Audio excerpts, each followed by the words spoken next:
শেখ হাসিনার আইসিটি মামলা নিয়ে রায় এবং এই আইসিটি মামলার রায় থেকে বাংলাদেশের সকল চাকরি পরীক্ষা, প্রাইমারি শিক্ষক নিবন্ধন এবং বিসিএস সহকারে যে কোনো বিশ্ববিদ্যালয় ভর্তি পরীক্ষা এবং যে কোনো কম্পিটিটিভ পরীক্ষায় আসার মতো কিছু জিকে নিয়ে আজকে আমি হাজির হয়ে গিয়েছি।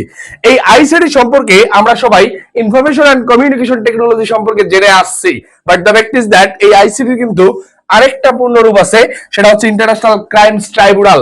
পরীক্ষায় আসবে এই ক্রাইম এবং ক্রাইমস এর ডিফারেন্স, পরীক্ষায় কিন্তু চলে আসবে international crimes tribunal. Crimes tribunal মাথায় রাখতে হবে, মাইন্ডেড দা স্পেলিং, এটা হচ্ছে international crimes tribunal, not crime. Okay, এই আইসিটি মামলার রায় নিয়ে যত প্রকার জিকে পরীক্ষায় আসার মতো এগুলো নিয়ে আমরা আজকে ছোট্ট একটা ভিডিওতে দেখে ফেলবো। সো কথা না বাড়িয়ে চলে যাচ্ছি। এই রায়ের তারিখ, যে কোনো ঐতিহাসিক রায়ের তারিখ সম্পর্কে পরীক্ষায় জানতে চাওয়া হয়। তারিখটা কত তারিখ ছিল? 17ই নভেম্বর 2025। 17ই নভেম্বর কত? 2025। এই তারিখটা একটু মনে রাখতে হবে, রায়ের তারিখ। এরপরে হচ্ছে মামলার কারণ কি ছিল? জুলাই আগস্টে যে গণ অভ্যুত্থান ছিল, এখানে সংগঠিত মানবতা বিরোধী অপরাধ, মাইন্ডেড মানবতা বিরোধী অপরাধ হচ্ছে ক্রাইমস এগেইনস্ট হিউম্যানিটি। এই হিউম্যানিটি শব্দটা মানে হচ্ছে মানবতা, humanity, crimes against humanity. Doctor Mohammad Yunus এই জুলাই আগস্টে সংগঠিত যে গণ অভ্যুত্থান, এটাকে একটা নাম দিয়েছিলেন, এটার নাম দিয়েছিলেন হচ্ছে মনসুন অভ্যুত্থান। এটা অলরেডি একটা চাকরির পরীক্ষায় চলে আসছে, আপকামিং যে কোনো কম্পিটিটিভ পরীক্ষা আসার মতো একটা প্রশ্ন, সেটা হচ্ছে মনসুন অভ্যুত্থান। এটা আখ্যায়িত করেছিল হচ্ছে ডক্টর মোহাম্মদ ইউনূস এবং বর্তমান বাংলাদেশের প্রধান উপদেষ্টা এই ডক্টর মোহাম্মদ ইউনূস এই জুলাই আগস্টের গণ অভ্যুত্থানকে মনসুন অভ্যুত্থান হিসেবে আখ্যায়িত করেছে। এবং এই তারিখটা যদি চলে আসে পরীক্ষায়, কত তারিখে করেছিল? সেটা হচ্ছে 27 সেপ্টেম্বর 2024 সালে 5 আগস্টের অভ্যুত্থানকে মনসুন অভ্যুত্থান বলে আখ্যায়িত করে ডক্টর মোহাম্মদ ইউনূস।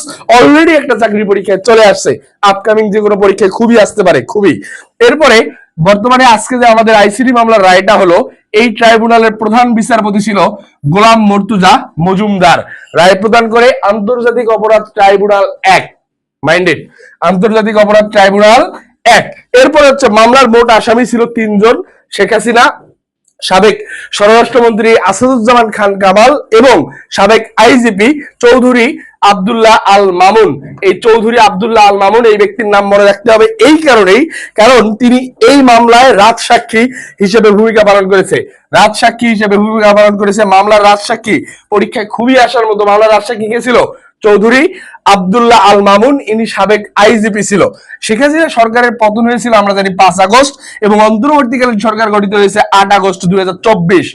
আর এইখানকার ইন্টারন্যাশনাল ক্রাইমস ট্রাইব্যুনাল, এটাকে আমি বারবার 5 স্টার দিয়ে দিচ্ছি, এটা খুবই আসতে পারে ক্রাইমস এগেইনস্ট হিউম্যানিটি। এই আইসিটি মামলার রায় নিয়ে যে কোনো চাকরির পরীক্ষা থেকে শুরু করে যা যা আসতে পারে আমি এক স্লাইডে দেখিয়ে দিয়েছি। সাইদ সুদীপ স্যার ফেসবুক পেজটা ফলো দিয়ে রাখবেন, অবশ্যই নিত্য নতুন কোনো ভিডিও নিয়ে এবং যেগুলো বিশ্ববিদ্যালয় ভর্তি পরীক্ষা সহ যে কোনো কম্পিটিটিভ পরীক্ষায় আসতে পারে এরকম কোনো নতুন কোনো ক্লাস নিয়ে আবার দেখা হবে, সেই প্রত্যাশায় আজকে এখানে বিদায় নিচ্ছি। জাস্ট একটা নজর দেখে পরীক্ষা চালা যাবেন, না হলে কিন্তু আফসোস করতে হতে পারে।